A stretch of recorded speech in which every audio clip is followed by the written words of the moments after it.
My name is Tino Zago. I'm an artist and started out in architecture, but now I've been an artist for the last 30, 40 years. Sort of making a measly income from it, but enough that with my wife working, we survived okay in New York. We moved here in 1970, 54 years, wow. Yeah, 54 years ago. I was lucky to go to Yale for a year of just non-degree, but it got me closer to New York.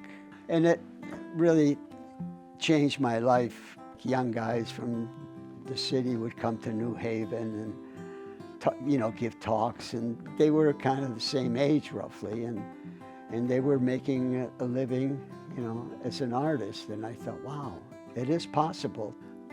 I was probably influenced by my uncle, my dad's brother, and he was more of the artsy.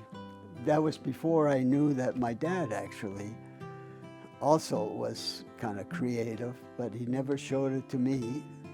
In fact, he told me, you got to get a regular job and paint, on the side. But I'm certainly glad I didn't listen to him. I just decided at some point in my life just to take a chance.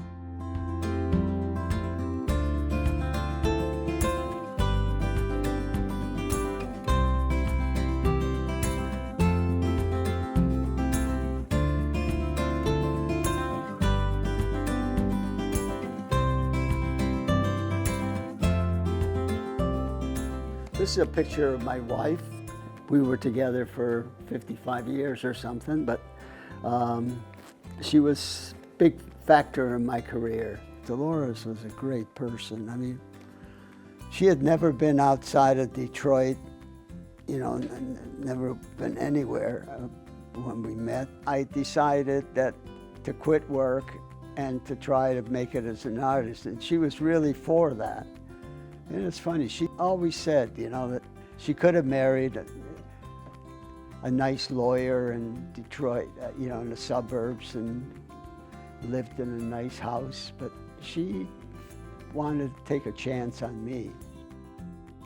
I married a woman that believed in me, of what I was doing with my life, and she was very supportive of my work. I mean, we had kind of a reverse where I would be home in my working in the studio, and she would go to work, and I would clean the house, vacuum, laundry.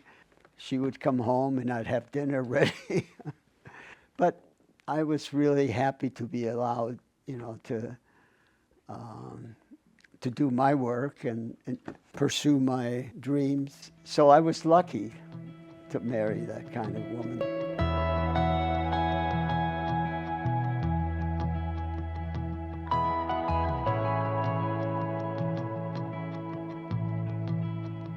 From New Haven, we would look at the weekly paper for ads for apartments in New York, and we came down and found this place in Little Italy, and I thought, oh my God, that'll be great. We moved in.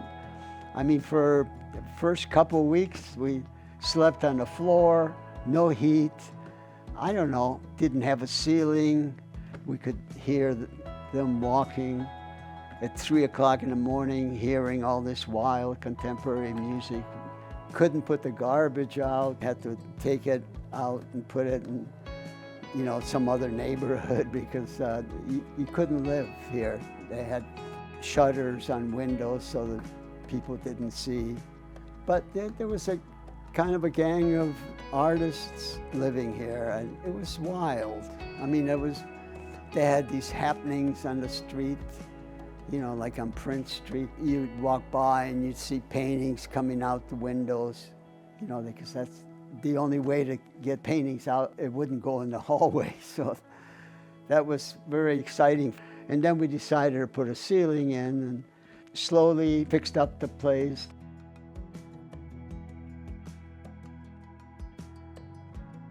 Typically now, every day I walk. I started by walking 10 miles a day, and I did that for maybe a year or so. And I just found that it was just occupying too much time, you know, and so I cut it back to 5 miles, and I really get anal about that it has to be 5 miles, you know. If it's 4.98, no, I gotta get 5 miles. Lately, I've been taking the Williamsburg Bridge to the other side, and sometimes I go downstairs, but sometimes I say, oh, that's enough, and I walk back. And then I start rationalizing, well, nobody else knows. Nobody's going to look at my phone to see how far. So lately, I've got quite a few, 3.5 miles or something, and I just say, oh, fuck it. Yeah.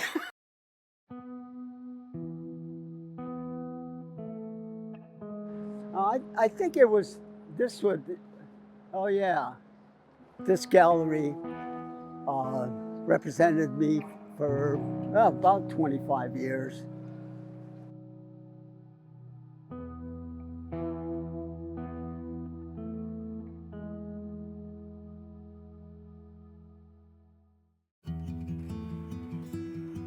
Well, I'm Suzanne Krebs, and I worked at OK Harris for 33 years, from 1983 to 2014, when the gallery closed.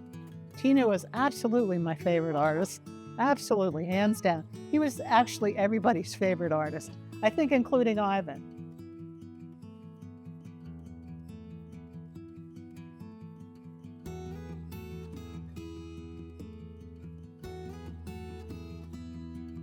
Ivan was ahead of his time. He opened up OK Harris in 1969, and he was the second gallery to open in SoHo, when it was just kind of a rundown, industrial, kind of, you know, gritty, grimy area of the city, not as beautiful as it is now.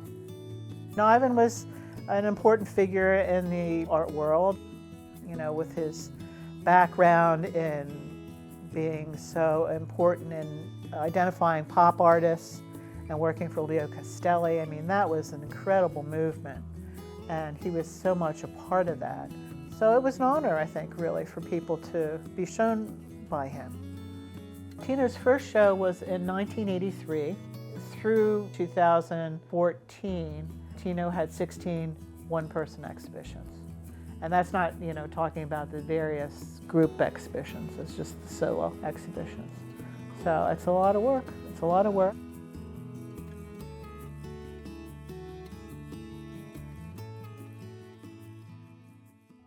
Well, there used to be, actually, I think like 200 galleries in SoHo. It was really the main place in New York, art probably in the world. Everybody was here. And Saturdays, you'd know everybody. All the artists that come out, you know, where's a good opening, and, you know, somebody's having a party, and it was really quite a different time. Now there really aren't any galleries. Art's kind of gone out of this area. Everybody started out here, and then there was slowly, I think the rents got really high, and people, they moved up to Chelsea area, and now that's a whole different world. That's just part of New York, the changing of, you know, nothing stands still here. I never stopped for red lights in New York. Kind of a metaphor of life to me. I mean, it's just go.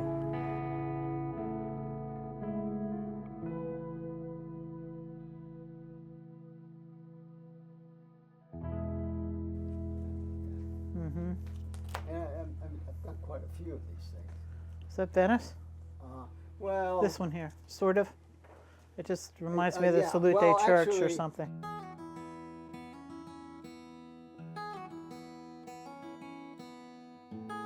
You know, there's a whole arc of how his style went from more representational imagery to like abstraction.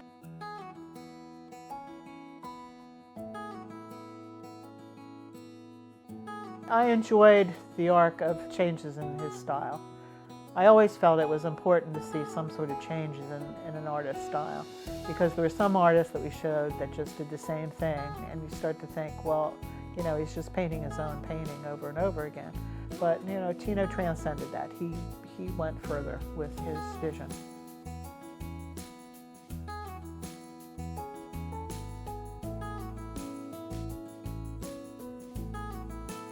The one thing about Ivan is that he didn't believe in advertising. I mean, I always think, you always do wish, I mean, like I wish that, you know, New York Times would have come in and I mean, that would have changed my life, you know. Some Hilton Kramer would write a good review. I mean, I did have one critic that really loved my work, and he wrote for the Christian Science Monitor, which is actually a very good paper, but it wasn't like the Art Forum or some of the big magazines. I'll read a little bit here. Tino Zago heads my abbreviated list by virtue of his extraordinary growth as a painter since I first encountered his work a little over 4 years ago. My impression of that time was that he was a diamond in the rough with tremendous talent and great passion for paint. The second show followed his first by less than a year and totally convinced me he was fast becoming one of the very best painters. This time I was right, as he proved emphatically in his 1983 exhibition and in the two he held this year at the OK Harris Gallery in SoHo. I think that's wonderful, of course. How can you not like that? Whether it's my big paintings or little paintings, I like to start with some reality, and typically, especially with drawings, I'll put a line, and that's the thing that holds it together, is the horizon line, you know. And then from there, I put rocks, I put mountains, I put cathedral, you know, Venice, but mostly it's mark making. In the beginning, I just put any color I want, you know, any way of putting it down on the paper, and then either I add to it or subtract it or something, and all of a sudden something happens, and I say, wow, you know, I can see that rock with that red becomes, you know, sunset hitting that side of the rock, and so that gets me going. If you had a new show and a new gallery, would you be inspired to work more again? If you were working towards a deadline? Yeah. I've always felt that I really need a deadline, and I really feel that even now, if you say, Tino, I'll give you, you know, this big wall, or I need 10 paintings this size, and I said, yeah, I can do it, and I know I can, you know. I'd have to stay up a little bit at night, but I could do it, you know. I mean, I'm happiest when I'm working. I feel fulfilled. Whether it's a drawing or a painting, you feel good. This painting, I ended up calling it, you know, just passing through, and I kind of believe that we're just passing through, you know, from 0 to 87. For some reason, I felt like it's like life, you know, connections. Sure.